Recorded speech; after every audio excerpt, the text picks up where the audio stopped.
So what do I think of the idea of running electricity out to remote areas? Well, I don't want a lot of light pollution. Light pollution is a big problem. You can Google it. There's an anti-light pollution society of some kind. They seem really great. The problem is that, like, when I look across here, or if you look at a city in the distance, you see tons of light. All that light's being wasted because that exact beam isn't hitting anything there. It's hitting you far, far, far, far away. That was a wasted beam of light. Yeah. There are several reasons why we shouldn't be spewing light all over the place. This is really acidic shit. Wish I had some tequila or something for it. This is a great cup, by the way. It's got a little carabiner here that folds in, so you could put this on your belt. It's probably merch from The Retreat, retreatcorvallis.com. I don't even know if that exists. Never heard of it. But I could look it up. They've done a good job of reminding me that they exist. So remote electrical areas is a good question.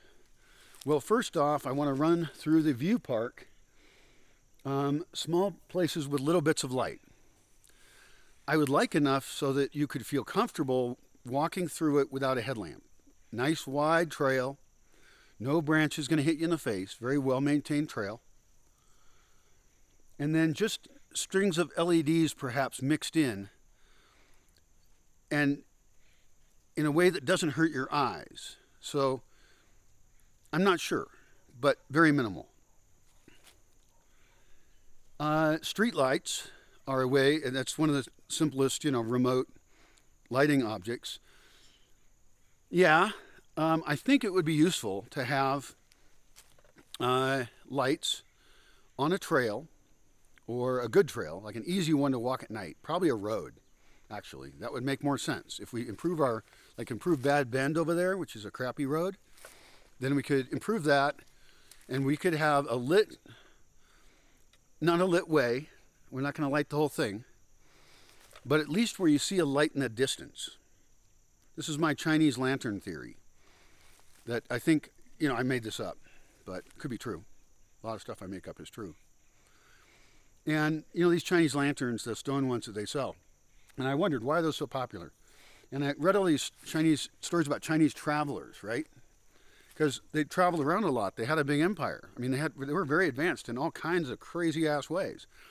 One of the most interesting things going on in the world at various times. And so, and they traveled. And that's one of the reasons they got smart and, stuff like that.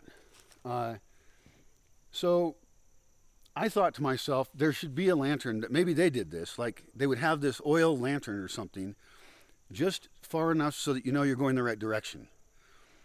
And if there's a big zigzag or something, help them zigzag over there so they don't get confused by some other lantern.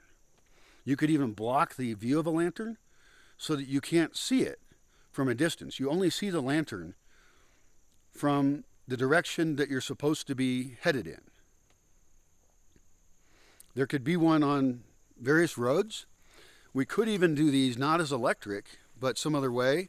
I hate to do that because anything like that is going to use up resources that I don't feel like dealing with, like wax, oil, stuff like that. Also not very bright. I think once you get to the thing, right around it, it should be like, those solar street lights? I think it should be like those, but just a very small version. It'd be nicer if they were motion detecting, but in this case, we're actually trying to show somebody where a place is. We could have other places where we had lighting, and it could be motion-sensitive shed lights, preferably warm color, because I hate that blue, just icky, yuck color so much. But there could be spots near cabanas, anywhere that might be open at night, that might, be open. You could have these. Boog could have it. They could have motion-sensitive street lights, and that light up an area. And at night, then there's a bunch of area lit, and there can either be a fire there or not.